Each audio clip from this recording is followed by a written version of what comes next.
my girlfriend. She handed me a list of my flaws. Fix these, or I'm gone. The first line said, "Your existence is embarrassing." I folded the paper carefully. Fair enough. I packed her things into labeled boxes. I changed the Wi-Fi password, and that's when she noticed what was missing from the apartment.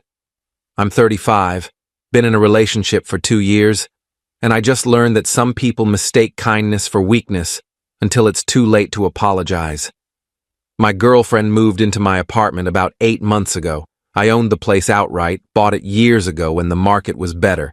She'd been renting month to month and her lease was ending, so it made sense for her to move in. Save money, spend more time together, see if we were compatible long-term, standard relationship progression. The first few months were fine, normal adjustment period stuff. She had opinions about furniture placement, wanted to redecorate some areas, needed closet space. I accommodated all of it. It was her home too now, made sense she'd want it to feel that way. But around month 4, things shifted. She started making comments about my lifestyle, how I dressed too casually even on weekends, how my hobbies were boring, how my friends were low energy and not ambitious enough, how I needed to level up if I wanted to keep someone like her interested. I'd laugh it off mostly. Tell her I was fine with who I was. She'd say I was being defensive, that she was just trying to help me improve, that if I really loved her, I'd want to be better for her. Last week, things came to a head. I got home from work on Tuesday evening around 6. She was sitting at the kitchen table with her laptop and a notebook. Very deliberate setup, like she'd been waiting for me. "We need to talk." I set down my bag. "Okay, what's up?" "I've been thinking a lot about our relationship, about where it's going, about whether this is working." My stomach dropped a bit, but I kept my expression neutral. "All right, what have you concluded?" "I think it can work, but you need to make some changes, significant changes." "Like what?" She slid a piece of paper across the table. "I made a list. These are the things that bother me, the things you need to fix if you want this relationship to continue." I picked up the paper. It was typed, printed out, formatted with bullet points, professional looking, like a performance review at work. The first line said, "Your existence is embarrassing." I read it 3 times to make sure I wasn't misunderstanding. Then I kept reading. "You dress like you don't care about yourself. You need a complete wardrobe overhaul. Your hobbies are childish. Gaming and reading sci-fi books at 35 is pathetic. Your friends are losers. You need to network with more successful people. You're too passive. You never take charge or make decisions without asking my opinion first. You're not ambitious enough. You've been at the same job for 5 years. That shows lack of drive." There were 14 more items, each one carefully articulated, each one designed to cut. I set the paper down gently, folded it in half, then in half again, looked at her. "Fair enough?" She blinked. "What?" "Fair enough. You're right. I'm clearly not meeting your standards. You should leave." "That's not what I said. I said you need to fix these things. And I'm saying no. These aren't things that need fixing. These are fundamental parts of who I am. If my existence embarrasses you, you shouldn't be with me. You're being dramatic. I'm trying to help you. By telling me my existence is embarrassing, that's help? It's honest. I'm being honest with you about what I need in a partner. Okay. And I'm being honest with you that I'm not interested in becoming someone else to keep you happy. So you should probably start packing." She looked shocked, like she'd expected me to apologize and promise to change. "You're breaking up with me over this?" "No. You're breaking up with me. You just handed me a list of reasons why I'm not good enough. I'm accepting your assessment and letting you go find someone who meets your standards." "That's not what I meant." "Then what did you mean? Be specific." She fumbled for words. "I meant, I need you to try harder, to show me you care enough to improve. Improve according to your metrics. Become who you want me to be instead of who I am. That's how relationships work. People compromise." "Compromise, sure.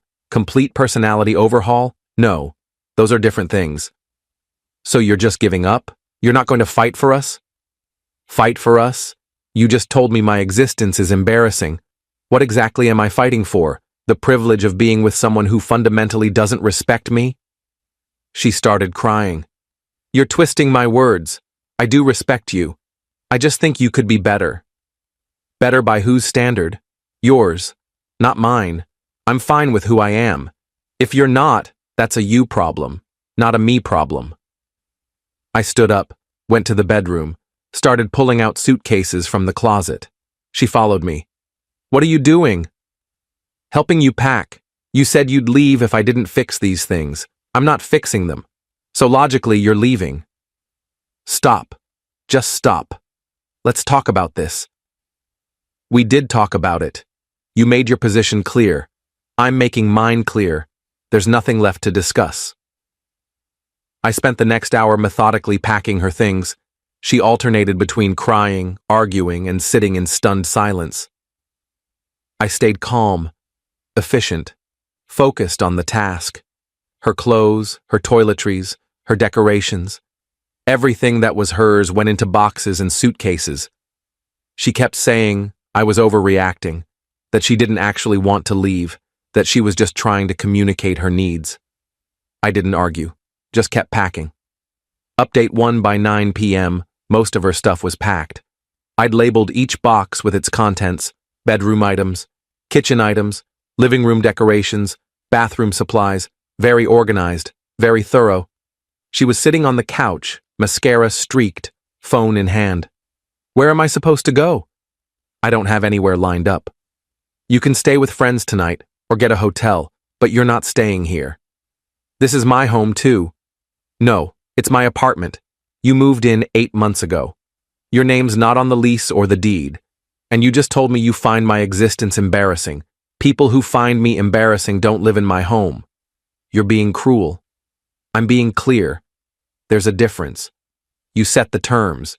You said fix these things or you're gone. I said I'm not fixing them, so you're gone. Those were your rules, not mine. I didn't think you'd actually choose to lose me over this. You didn't think I'd have enough self-respect to not tolerate being insulted in my own home. You miscalculated. Her phone rang. One of her friends. She answered, started crying again, explained the situation in a way that made me sound unreasonable. I heard the friend's tinny voice through the speaker, supportive and outraged on her behalf. She hung up. I can stay with her tonight, but this is insane. You're throwing away 2 years over one argument. This wasn't an argument. This was you presenting an ultimatum based on fundamental disrespect. I'm just accepting your terms. She left around 10 p.m., took 2 suitcases and her laptop, said she'd come back for the rest tomorrow. I said fine, but text first. After she left, I sat in the silence of my apartment. It felt bigger, emptier, but also lighter. I opened my laptop and changed the Wi-Fi password, changed the passwords to all my streaming accounts. She'd been using them, which was fine when she lived here. Not anymore. Then I noticed something else. The spare key I'd given her was still on her keychain. She'd left with it. I made a note to change the locks tomorrow. Update 2. She texted me around 11 p.m. I can't connect to the Wi-Fi. What's the password? I didn't respond. She called. I didn't answer. She texted again. Seriously? You changed the password? That's so petty. Me. You don't live here anymore. You don't need the password. Her. I still have things there. I need to access my cloud storage for work stuff. Me. Use your phone data, not my problem. Her. This is ridiculous. You're acting like a child. Me. I'm acting like someone who doesn't provide services to people who find their existence embarrassing. Come get your boxes tomorrow. She sent 5 more texts. I muted the conversation. Wednesday morning, I called a locksmith. Had the locks changed by noon. Cost me $200, but worth it for the peace of mind. She texted around 1 p.m. I'm coming by after work to get my stuff, around 6. Me. I'll have it ready by the door. Your key won't work anymore. Change the locks. Her. Are you serious? Me. Completely. See you at 6. I spent the afternoon moving all her boxes to the entryway, stacked them neatly. Everything labeled, nothing missing. I even included a box of things I wasn't sure were hers but might be. Better to over-include than have her coming back multiple times. At 6 p.m. sharp, there was a knock. I opened the door. She was there with her friend, the one she'd stayed with last night. The friend gave me a death glare. "All your stuff's right here," I said, gesturing to the boxes. She looked at the stacked boxes, at the new lock on the door, at me. "Can I come in?" "No. I want to talk." "We've talked. There's nothing left to say." "Please, just 5 minutes." "No. Take your things. Leave." The friend jumped in. "You're a real piece of work, you know that? She tries to help you improve yourself, and this is how you treat her?" "She told me my existence is embarrassing. How would you react to that?" "She was being honest. She was trying to help you be better." "Better by whose standard?" "Hers, not mine. I don't need help being who I am." "You're impossibly stubborn." "I'm fine with that. You can both leave now. Take the boxes." They made 3 trips to get everything down to her friend's car. I stood in the doorway watching, making sure nothing got left behind. On the last trip, she stopped in front of me. "I didn't mean it the way you took it." "Yes, you did. You meant exactly what you wrote. You just didn't expect me to have a backbone about it." "I thought you loved me." "I did. Past tense. You killed that when you handed me that list." People who love each other work through things. People who love each other don't tell each other their existence is embarrassing. That's not love. That's contempt. She started crying again. "I'm sorry. Okay? I'm sorry. I shouldn't have worded it that way." "You shouldn't have thought it that way.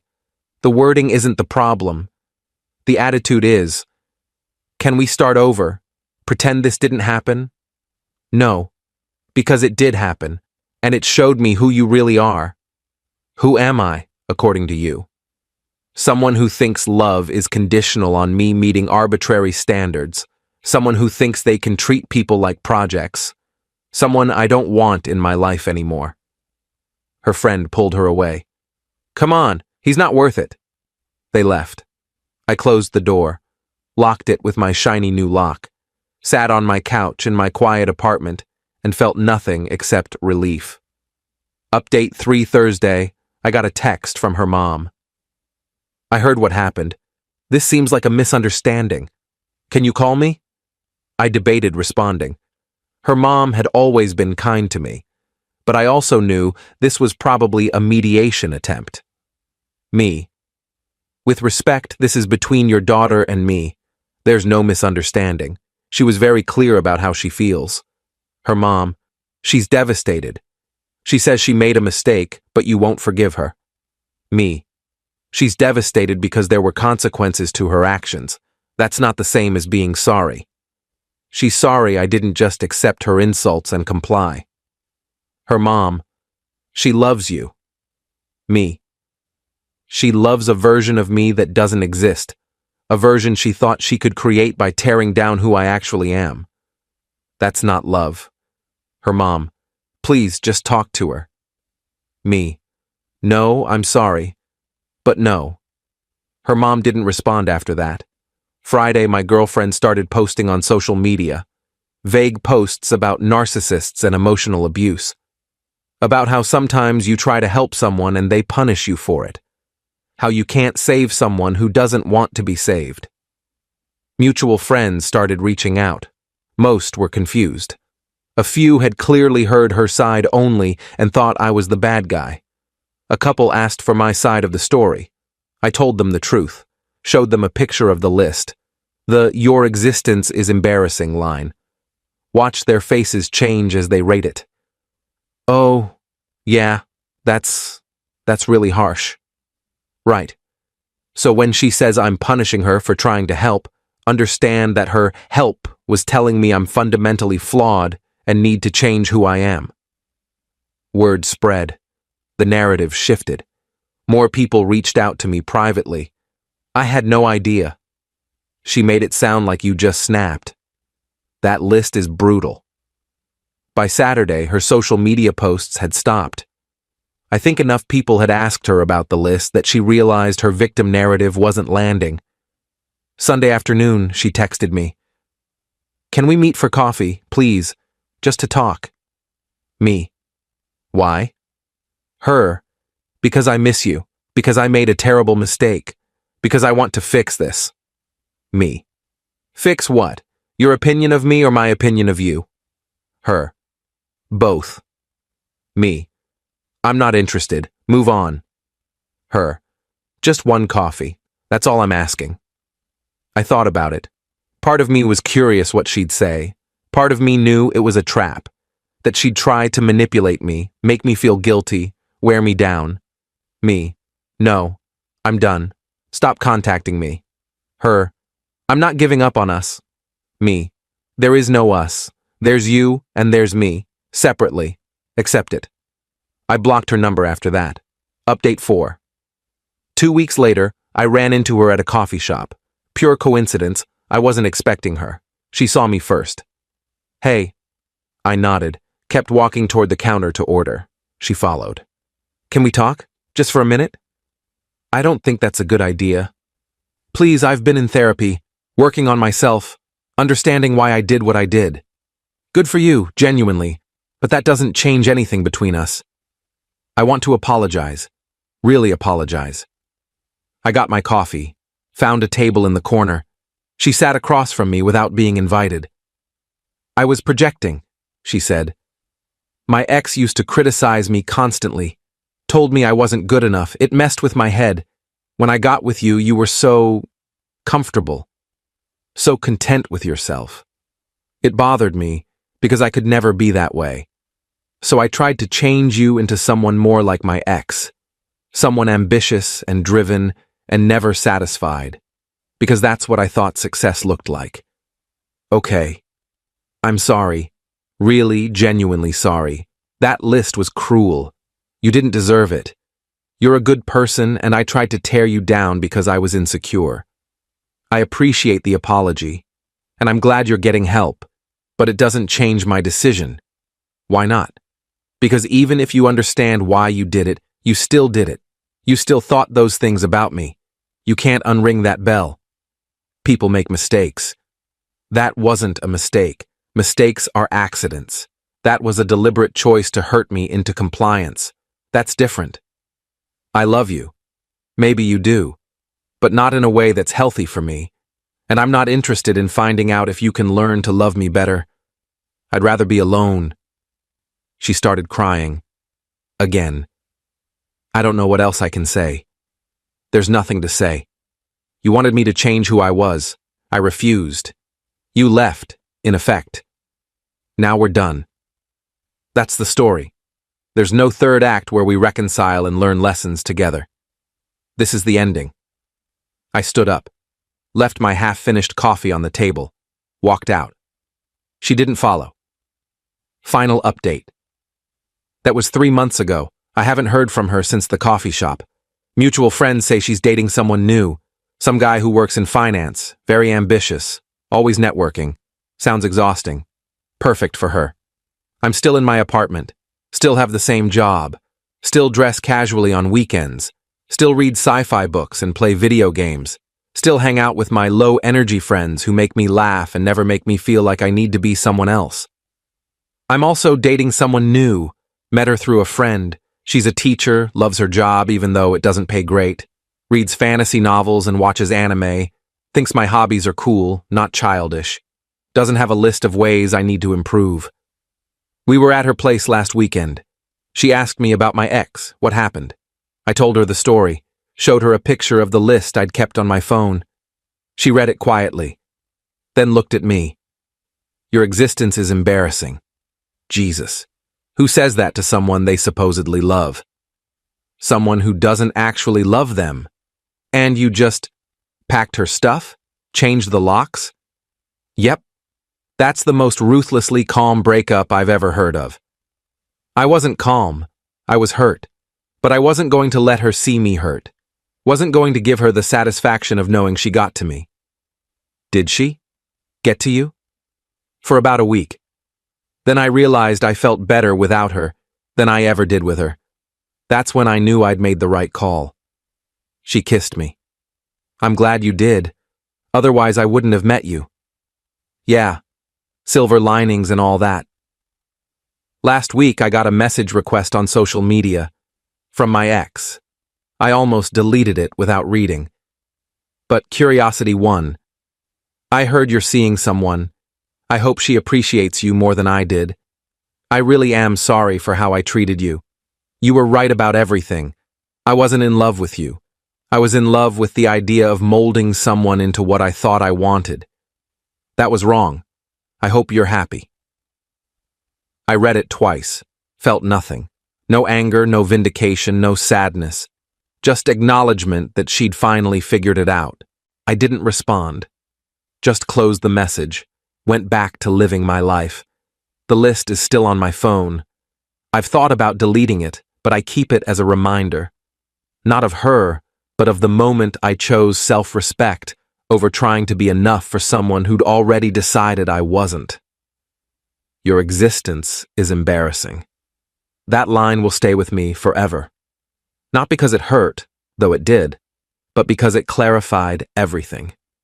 It showed me exactly who she was and what she thought of me. And it gave me permission to walk away without guilt. Some people think love means changing for each other, compromising, meeting in the middle. And sure, small adjustments make sense. But fundamentally changing who you are, apologizing for existing, that's not love, that's erasure. I exist exactly as I am. Casual clothes, sci-fi books, boring job, low-energy friends, and all. And now I'm with someone who doesn't find that embarrassing, who actually likes me for me, who doesn't have a list of corrections. That's the difference between someone who loves you and someone who loves the project of trying to fix you. My ex loved the project. My current girlfriend loves me. And the Wi-Fi password? I never did give it to my ex. Small victories.